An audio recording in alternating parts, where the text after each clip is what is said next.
Shalom sahabat wanita dimanapun Anda berada pada saat ini.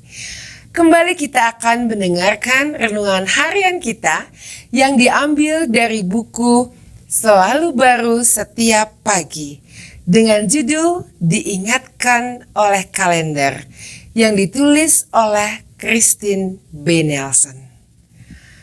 Ayat inti kita pada saat ini terdapat di dalam Mazmur pasal yang ke-37 ayat yang ke-25.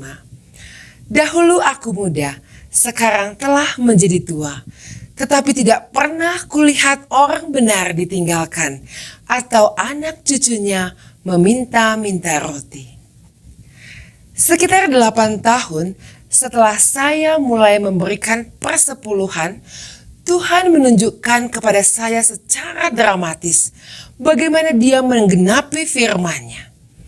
Di dalam kitab Maleakhi 3 ayat yang ke-10 dan yang ke-11 menyatakan bagaimana janji Allah kepada para pemberi persepuluhan yang setia untuk mencurahkan berkat-berkat dari pintu-pintu surga yang melebihi kemampuan seseorang untuk menerimanya. Inilah yang terjadi dalam salah satu perjumpaan yang paling berkesan dalam keluarga kami dengan Tuhan beberapa tahun yang lalu.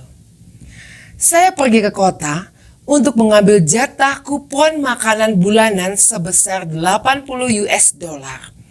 Tetapi sebelum kembali ke rumah, saya mampir ke perpustakaan untuk melihat-lihat dan membaca majalah. Saat menggantung mantel dan tas saya di rak mantel, sebuah suara dalam hati mengingatkan saya untuk berpikir 2 kali tentang apa yang saya lakukan. Tetapi saya mengabaikannya dan duduk di sebuah bilik dan dengan cepat asik membaca majalah. Kemudian saat mengambil mantel dan tas saya merasakan ada sesuatu yang tidak beres. Tetapi saya langsung mengambilnya dan bergegas untuk pulang. Saya kemudian melakukan apa yang salah. Saya telah dirampok. Uang jatah makan kami sebulan penuh itu telah hilang dirampok. Saya harus memberi makan 3 orang dan 4 minggu lagi sebelum mendapatkan kupon makanan lagi. Sebuah pergumulan berkecamuk di dalam hati dan pikiran saya. Kemarahan terhadap perampok dan pergumulan untuk menyadari bahwa sebagai seorang Kristen, saya harus mau mengampuni. Suami saya mengingatkan saya akan janji di dalam kitab Maleakhi pasal yang ke-3 ayat yang ke-10 dan ke-11. Meyakinkan kepada saya bahwa Tuhan akan memenuhi kebutuhan kami. Kami sepakat untuk tidak menceritakan kepada siapapun apa yang telah terjadi. Dan benar saudaraku, Tuhan bekerja di dalam kehidupan saya.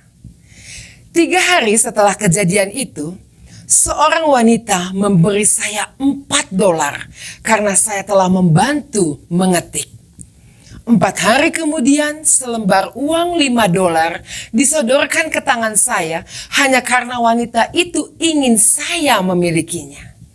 Saya sangat berterima kasih kepadanya dan berkata bahwa Tuhan pasti telah menuntunnya untuk melakukan hal itu. Tetapi saya tetap pada kesepakatan untuk tidak menyebutkan kehilangan kami. Selama sisa bulan itu, dengan interval sekitar 3 atau 4 hari, keajaiban terus terjadi di dalam kehidupan saya. Sejumlah kecil uang diberikan kepada kami secara acak. Pada akhir bulan telah tiba dengan perhitungan. 80 US dollar yang dicuri digantikan 81,50 dolar dalam bentuk berkat yang dicurahkan dari pintu-pintu surga.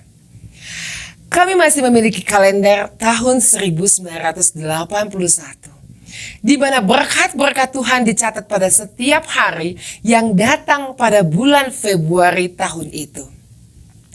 Allah memenuhi semua kebutuhan kami. bahkan lebih dari yang kami pikirkan, menurut kekayaan dalam kemuliaan Kristus Yesus. Di dalam kitab Filipi pasal yang keempat ayat yang ke-19. Saudaraku, sahabat wanita, demikianlah renungan kita pada hari ini. Selamat beraktivitas, kiranya Tuhan selalu memberkati kita semua.